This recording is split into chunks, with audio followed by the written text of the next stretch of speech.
Batman the enemy with in game की कहानी में अभी तक आपने देखा बैटमैन रिडलर के अटैक को रोकता है कसिनो में। रिडलर के एक गैजेट की वजह से ल्यूसियस फॉक्स मारा जाता है। चर्च में जोकर के आने पर बैटमैन उसके ऊपर ट्रैकर लगा देता है। बैटमैन फिर से रिडलर को ढूंढता है और उस पर अटैक करता है। यहाँ रिडलर के हारने के बाद हम देखते हैं कि कोई उसे जान से मार देता है एक डार्ट की मदद से। वॉलर को पता लग जाता है कि ब्रूस वेन ही बैटमैन है। अब आगे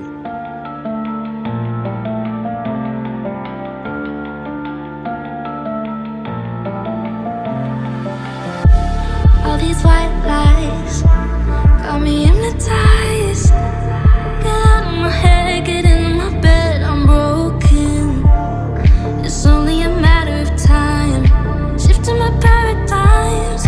You hold me, you hurt me, I'm sinking and drowning and I don't deserve it. यहाँ अमेंडा वॉलर बैटमैन से वादा करती है कि वो उसकी ट्रू आइडेंटिटी किसी को नहीं बताएगी और वो यहाँ ये भी बताती है कि रिडलर केवल अकेला नहीं था, वो एक गैंग का हिस्सा था जिसका नाम था द पैक्ट। लेकिन यहाँ पे जब अमेंडा वॉलर बैटमैन को ये सब बता रही होती है तभी हम देखते हैं कि सिटी में अलग अलग जगहों पे धमाका होना शुरू हो जाता है।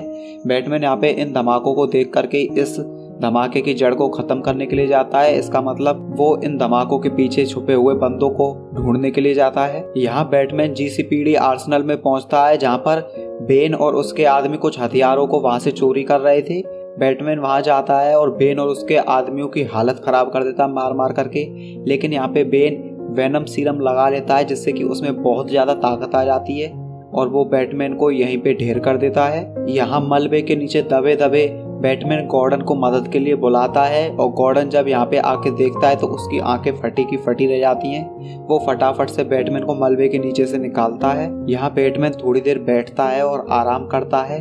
इसके बाद वो यहाँ से सीधा बैट केव निकल जाता है अपना इलाज करने के लिए। बैटमैन यहाँ पे जैसे ही अपनी बैट केव में आता है तो वो यहाँ पे उसी डार्ट के ऊपर रिसर्च करने लगता है जिस डार्ट की वजह से एडवर्ड निगवा की जान गई थी, यानी कि रिडलर की जान गई थी। लेकिन वो इस डार्ट की मदद से बहुत ज्यादा कुछ पता नहीं लगा पाता। तभी उसे बाकी के 2 हमलों के बारे में पता लगता है जो कि सेम टाइम पे हुए थे जब बेन ने आर्सेनल पे हमला किया था। जिनमें से एक हमला किया था मिस्टर फ्रीज ने क्योंकि वो जगह पूरी की पूरी जम चुकी थी और एक जगह हमला किया था हार्लिन क्विंजेल ने जहां से उसने बहुत सारा पैसा चुरा लिया था। अब यहाँ पे बैटमैन को जो है कुछ नाम क्लियर हो चुके थे कि आखिर यहाँ पे कौन कौन इस ग्रुप में मिला हुआ है। लेकिन इस ग्रुप में एक बंदा और था जो था जॉन डो यानी कि जोकर। बैटमैन यहाँ पे समझ जाता है कि अब जॉन डो का इस्तेमाल करने का वक्त हो चुका है, इसलिए वो उससे मदद मांगने के लिए आगे बढ़ता है। अब जैसे ही यहाँ पे ब्रूस वेन जोकर से मिलता है तो यहाँ उसे पता लगता है कि जोकर उससे मिलने के बाद बिल्कुल भी खुश नहीं है क्योंकि ब्रूस वेन ने उसके ऊपर ट्रैकर लगाया था और जोकर को यहाँ पे पता लग चुका है कि ब्रूस वेन ने ही उसके ऊपर ट्रैकर लगाया था। यहाँ पे ब्रूस वेन जैसे तैसे बात को संभाल लेता है कि जैसा तूने चर्च में आकर के बिहेव किया था तो उस हिसाब से मैंने तेरे ऊपर विश्वास नहीं किया था और मैं कर भी नहीं सकता था। जॉन यहाँ पे उसकी बात सुनकर के मान जाता है कि हाँ मेरा बिहेवियर गलत था, इसलिए ठीक है इस बारी कोई बात नहीं है, मैं तुम्हें माफ करता हूँ। यहाँ पे ब्रूस वेन जोकर से बातचीत करता है और उससे बातचीत करके अपनी दोस्ती को थोड़ी सी और मजबूत कर लेता है। जोकर यहाँ पे थोड़ी देर बाद ब्रूस वेन को हार्लिन क्विन से मिलवाता है और कहता है कि ये बिल्कुल ही मेरी जैसी है, मेरे को ये बहुत पसंद है। यहाँ पे हार्लिन क्विन भी जोकर के कहने पे मान जाती है कि वो अभी ब्रूस वेन को अपने ग्रुप में लेना चाहते हैं। लेकिन यहाँ पे हार्ली क्विन जो है ब्रूस वेन की वफादारी का सबूत चाहती है और उसकी वफादारी को साबित करने के लिए वो उसके सामने एक ऑप्शन रखती है कि वो वेन एंटरप्राइजेस में से जाकर के फेलिंग्स की को लेकर के आए, जिसके बाद हार्लिन क्विन उसके ऊपर विश्वास कर लेगी कि वो उन्हीं के साथ है। अब तुम लोगों के लिए बता दूं फेलिंग्स की आखिर है क्या। इस चीज का जिक्र हमें पिछले गेम में भी देखने को मिला था जहाँ पे कैटवुमन ने इस की को चुरा लिया था। अब इस फेलिंग्स की से होता क्या है कि जितने भी दुनिया में इलेक्ट्रिक लॉक्स होते हैं उनमें से नियरली 99% लॉक्स को ये बड़े आराम से खोल सकता है, इसके आगे कोई भी ताला नहीं टिकेगा। इसी वजह से यहाँ पे हार्लिन क्विन जो है अभी ये की चाहती है क्योंकि इस की का इस्तेमाल वो ऐसा सामान चुराने में कर सकते हैं जिस सामान को चुराने में उसकी नानी याद उसे आ सकती थी। अब यहाँ पे ब्रूस वेन के सामने कोई और ऑप्शन होता नहीं है, इसलिए वो वेन एंटरप्राइज में जोकर और हार्लिन क्विन को ले जाता है। यहाँ पे हार्लिन क्विन कुछ लोगों को पीटते हुए घुसती है, ब्रूस वेन उन्हें बचाने की कोशिश करता है लेकिन क्योंकि वो उनके सामने अपना कवर एक्सपोज नहीं कर सकता था इसलिए वो यहाँ पे बहुत ज्यादा कुछ नहीं कर पाता और फाइनली हार्लिन क्विन और जोकर को वो एक बेसमेंट में ले जाता है जहाँ पे वो फेलिंग्स की रखी हुई थी। अंदर जाने पे ब्रूस वेन को पता लगता है कि वहाँ पे ल्यूसियस फॉक्स की बेटी ट्रिफनी फॉक्स है। अब यहाँ पे ट्रिफनी फॉक्स जो है ब्रूस वेन को पकड़ लेती है और कहती है कि आखिर यहाँ पे चल क्या रहा था और मेरे पिता आखिर काम किसके लिए कर रहे थे, क्योंकि यहाँ पे बहुत से हथियार हैं और उनके फिंगरप्रिंट इन सभी हथियारों पे हैं। अब यहाँ ब्रूस वेन ट्रिफनी को बचाने की कोशिश कर रहा था, लेकिन अगर ट्रिफनी बाहर निकलती तो हार्लीन क्विन जरूर उसे मार देती। इसलिए यहाँ पे ब्रूस वेन के सामने कोई और ऑप्शन नहीं था। वो उसे बता देता है कि तुम्हारे पिता बैटमैन के साथ काम कर रहे थे। ट्रिफनी ये बात सुन लेती है और समझ जाती है कि आखिर उसके पिता अच्छा काम ही कर रहे थे। ट्रिफनी ये बात सुन करके थोड़ा सा शांत हो जाती है कि आखिरकार उसके पिता अच्छा काम ही कर रहे थे। यहाँ पे ब्रूस वेन जोकर को भी मना लेता है कि बाहर जाकर के हार्लीन क्विन को मत बताना कि यहाँ पे कोई अंदर था, अदरवाइज वो इसको मार देगी। यहाँ पे ब्रूस वेन उस फीलिंग्स की को लेकर के हार्लीन क्विन के पास चला जाता है। हार्लीन क्विन वहाँ से एक EMP जनरेटर भी उठवा लेती है ब्रूस वेन से, जिसका कि वो आगे की चोरियों में मदद कर सके। अब EMP जनरेटर क्यों उठवाया था उसने, वो तुम्हारे लिए बता देता हूँ। EMP जनरेटर का मतलब होता है इलेक्ट्रोमैग्नेटिक पल्स जनरेटर।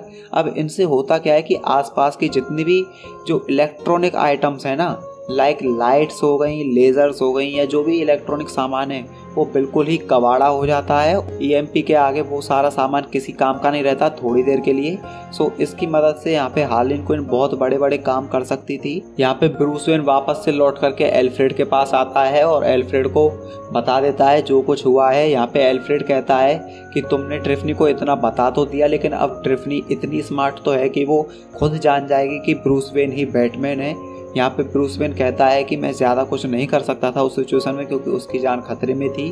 और ब्रूस वेन कहता है कि जैसे ही टाइम आएगा मैं उसको खुद बता दूंगा कि ब्रूस वेन ही बैटमैन है। यहाँ हम देखते हैं कि गॉर्डन ने बैटमैन को छत पे मिलने के लिए बुलाया है और यहाँ पे गॉर्डन जो है बैटमैन के लिए एक पेन ड्राइव देता है जिसमें कि हार्लीन क्विन की फाइल्स थी। यहाँ हमें पता लगता है कि उसके पास्ट में एक उसके साथ ट्रॉमा हुआ था, जिसकी वजह से वो अपनी मेंटल स्टेबिलिटी खो बैठी है और एक क्रिमिनल बन बैठी है यहाँ पे।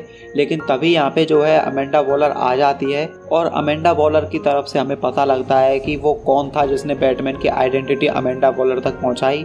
वो थी एजेंट ईमान अवस्था। जी हाँ, वही लड़की जो अभी तक बैटमैन के साथ में थी, उसी ने अमेंडा वॉलर को बताया था कि ब्रूस वेन ही बैटमैन है। यहाँ पे अमेंडा वॉलर बैटमैन से कहती है कि तू ब्रूस वेन बन के जाओ, उनकी टीम में मिल और उन्हें जो है उनके बेस ऑफ ऑपरेशन से दूर ले जा और हम सही टाइम देख करके उन सभी के ऊपर हमला कर देंगे और उन सभी को एक साथ ही पकड़ लेंगे। बैटमैन यहाँ पे अमेंडा वॉलर की बात को मान लेता है और ब्रूस वेन बन करके डी पैक्ट में घुस जाता है। हाँ, वही ग्रुप जिसमें अभी जोकर था। यहाँ जाने के बाद हमें पता लगता है कि बेन जो था उसे ब्रूस वेन का यहाँ पे आना अच्छा नहीं लगा और वो उस चीज से बिल्कुल भी खुश नहीं है। यहाँ पे बेन भी जो है ब्रूस वेन का एक टेस्ट लेता है और उसे एक बंदे से लड़वा देता है।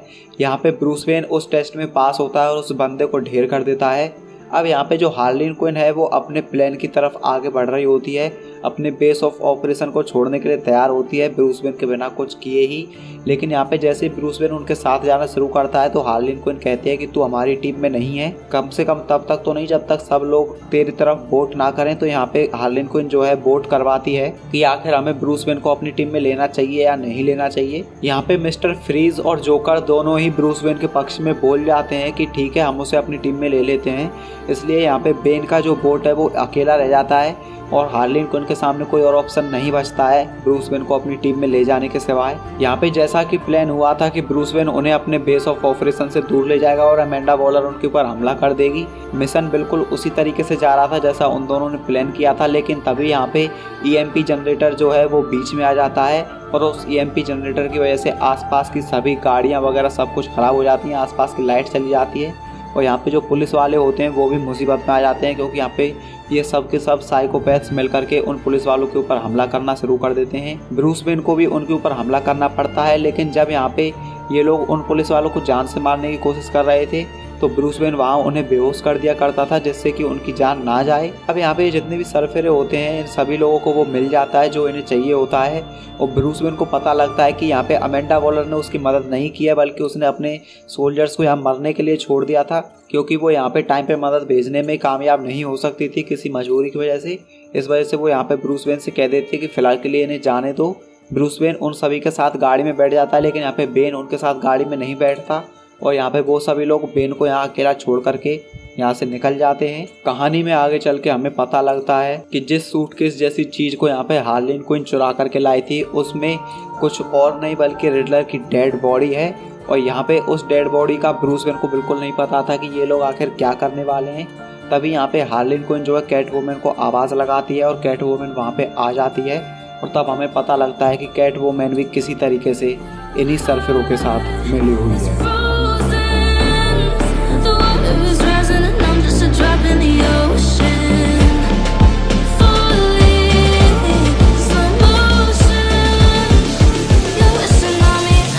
Drop in the ocean.